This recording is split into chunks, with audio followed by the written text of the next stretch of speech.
everyone, this is Debbie from Project 39 Mini Albums, and I want to show you the mini album I made using the Winnie the Pooh Christmas from Echo Park. I picked up the Winnie the Pooh Christmas paper and the coordinating solids. So I made a mini album.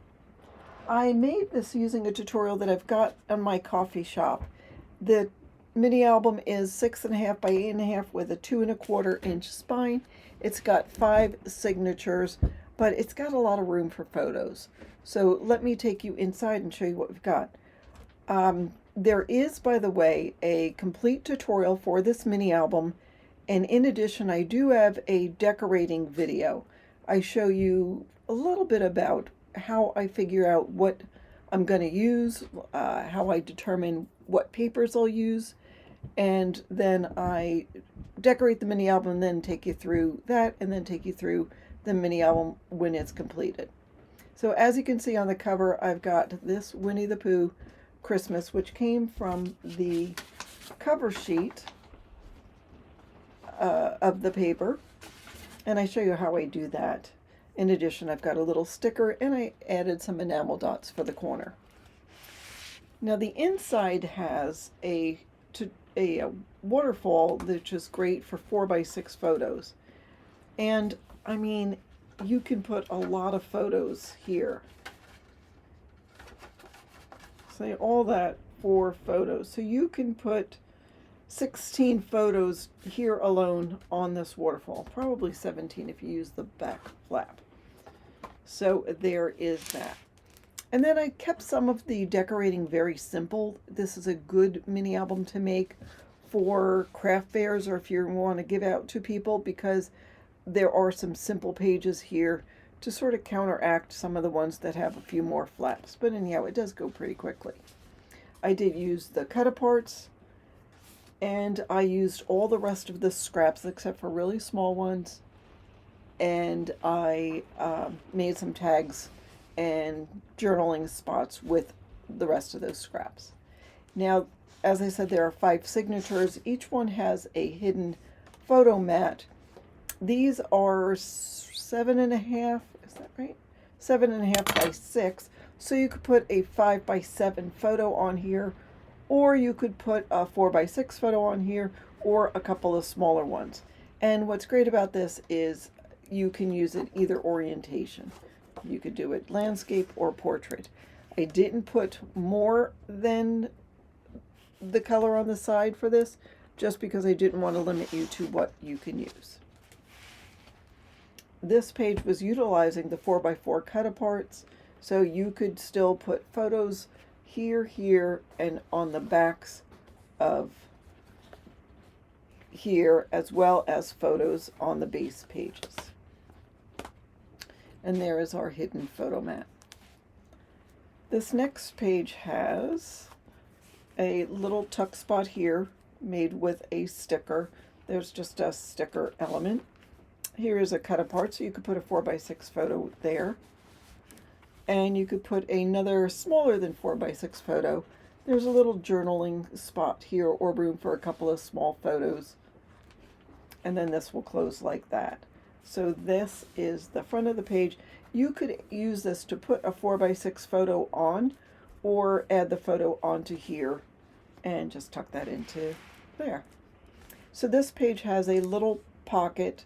This is actually a 4x4 cut apart that's been cut down. Inside there is a trimmed down 4x6 cut apart, but there's room on the back to put a couple of small photos. And again, I was utilizing the paper and made a couple of tags. This will open like that, so room here for a good size photo, and you can put a picture right here, or add it to the back of this cut apart and put it in that tuck spot there. There is our hidden photo mat. So these 2 pages coordinate. Again, it's a simple design, but it's got a lot of oomph to it. I utilize this space to put more 4x6 photos on, more 4x6 photo mats on, so you could put photo mats on the back of here. And then here's just another spot to journal or to add a smaller photo if you wish. Oh, and here is the hidden photo mat for that page. This is a stacked pocket. You can put 4x3 photos or smaller there, and a journal on here, or add a couple of small photos, or just take that out and use it for a bookmark.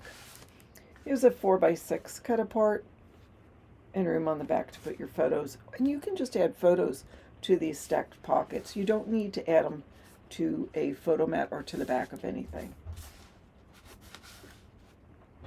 And another page that's decorated very simply, we've got the sticker here, the snow globe with Pooh and Tigger and Piglet in there, but that does make a good tuck spot.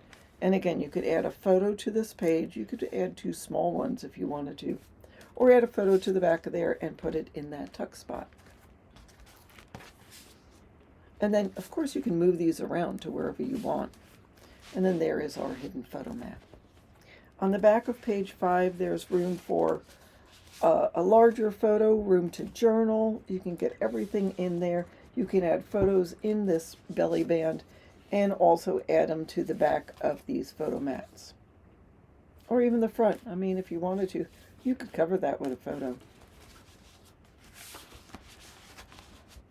And then here's the back inside cover. I've just got this long decorative piece on here. This will open like that. It's got a magnetic closure. And we've got a couple of more photo mats there to add your pictures to, and journaling, or both.